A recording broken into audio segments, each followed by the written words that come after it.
আসসালামু আলাইকুম। বর্তমানে সোশ্যাল মিডিয়ায় ইন্দোনেশিয়ার একটি ভিডিও প্রচুর পরিমাণে ভাইরাল হয়েছে।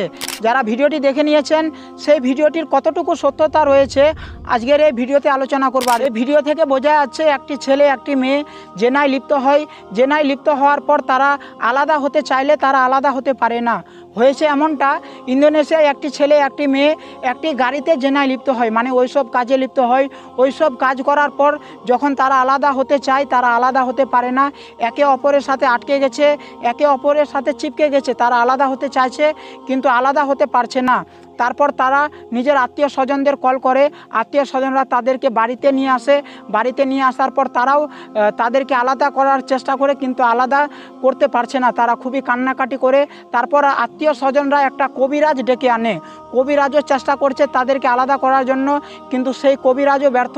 কবিরাজও কোনোভাবেই তাদেরকে আলাদা করতে পারে না। তারপর তাদেরকে নিয়ে হাসপাতালে যায়। হাসপাতালের ডাক্তাররা তাদেরকে মৃত বলে ঘোষণা করে, বলে যে তারা অনেকক্ষণ ধরে একে অপরের সঙ্গে লেগে থাকার কারণে তারা মৃত্যুবরণ করেছে। আসলে এই ঘটনার সত্যটা কতটুকু রয়েছে, এই ঘটনা সম্পর্কে যখন আমি জানার চেষ্টা করলাম তখন আমি জানতে পারলাম ইন্দোনেশিয়া একটা মুসলিম রাষ্ট্র হওয়া সত্ত্বেও সেখানে পরকীয়া এত বেড়ে গেছে যে সেই পরকীয়া থামাবার জন্য একটা শর্ট ফিল্ম তৈরি করেছে। আর সেই ভিডিওর মাধ্যমে তারা মেসেজ দিতে চেয়েছে যে পরকীয়া করো না। যদি পরকীয়া করতে গিয়ে তোমরা যদি ধরাধরি পড়ে যাও তাহলে এই দুনিয়া তোমার নাম সম্মান তো সব যাবেই যাবে, জাহান্নামেও যেতে পারেন, আর কবরের আযাব তো রয়েছেই। মূলত তারা পরকীয়া আটকানোর জন্য একটা মেসেজ দেওয়ার চেষ্টা করেছে। কিন্তু এই ভিডিওটিকে অনেকে রিয়েল মনে করে বলছে এটি নাকি সত্যি ভিডিও, আল্লাহর গজব পড়েছে, কিন্তু এমনটা নয়। তারা একটা মেসেজ দেওয়ার চেষ্টা করেছে।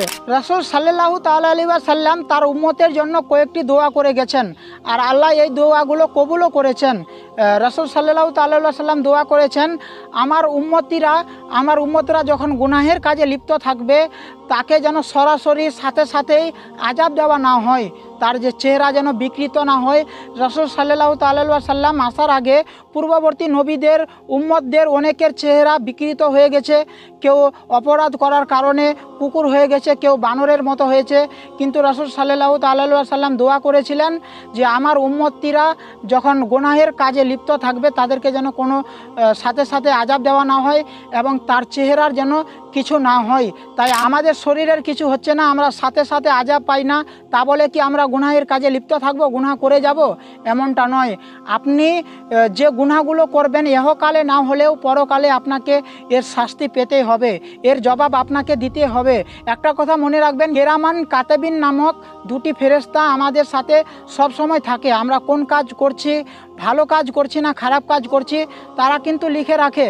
খারাপ কাজ করবেন তো ইহকালে না হলেও আপনাকে পরকালে সেই খারাপ কাজের শাস্তি আপনাকে পেতে হবে এবং আপনাকে এর জবাব দিতে হবে। তাই খারাপ কাজ থেকে দূরে থাকুন। আল্লাহ যেন আমাদের খারাপ কাজ থেকে দূরে থাকার তৌফিক দান করেন। সকলে বলুন আমিন।